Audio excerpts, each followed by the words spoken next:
This is VOA News. I'm Steve Karesh.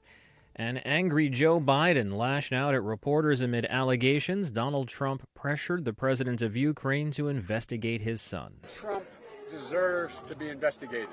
He is violating every basic norm of a president.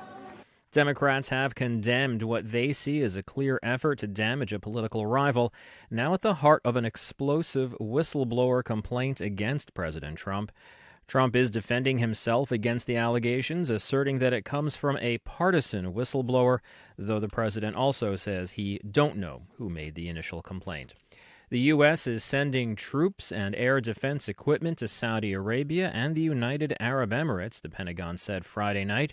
The announcement came after last weekend's attacks on Saudi Arabian oil facilities, for which U.S. officials blame Iran, a charge Tehran denies. Secretary of Defense Mark Esper said the U.S. was responding to requests from Saudi Arabia and the UAE to improve their air and missile defenses. Thousands of people in Hong Kong have taken to the streets for the latest round of pro-democracy demonstrations. The protesters began their rally Saturday after pro-China supporters tore down some of the city's so-called Lenin walls, created with colorful Post-it notes on which anti-government messages were written. The walls are named after the 1980 John Lennon Wall in communist-controlled Prague. More than 1,300 people have been arrested since demonstrations began in early June. An earthquake with a preliminary magnitude of 5.6 shook the Albanian capital of Tirana and the port town of Durrës on Saturday.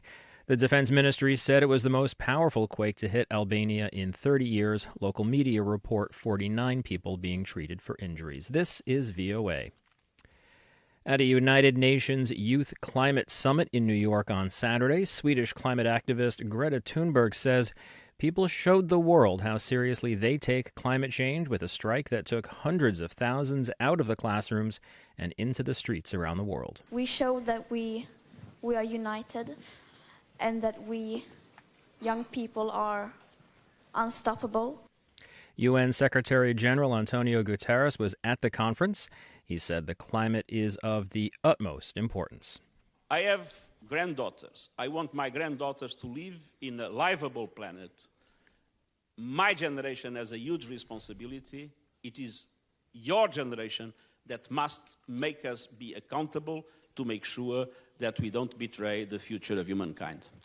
Thunberg will also speak at the main UN Climate Action Summit in the presence of global leaders on Monday.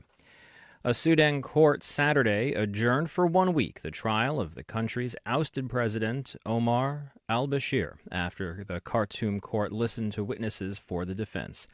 Bashir, who entered the courtroom to loud cheers from supporters, is charged with illicit possession of foreign currency and accepting gifts in an unofficial manner. His lawyer told reporters that millions of euros and Sudanese pounds discovered at Bashir's residence in April do not constitute a crime. After weathering multiple rebellions, economic crises, U.S. sanctions, and coup attempts, Bashir was overthrown by the military in April after mass protests against his 30-year rule. The trial is adjourned until next Saturday.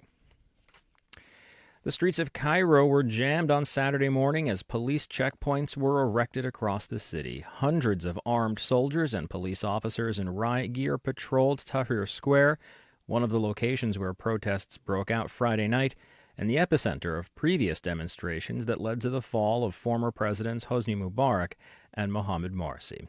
Activists celebrated the demonstrations as a breakthrough after years of fear of police retaliation and called for continued protests against the government of President Fattah el-Sisi. Pro-government news outlets blamed the demonstration on terrorists. The demonstrations began after Muhammad Ali, a former contractor and now actor living in Spain, began posting videos accusing el-Sisi and the military of squandering billions of Egyptian pounds on corrupt business deals and luxury castles. Ethiopia said on Saturday it has arrested an unspecified number of members of the Islamist militant groups Al-Shabaab and Islamic State who are planning to carry out attacks in the country at various targets, including hotels. I'm Steve Karesh, VOA News.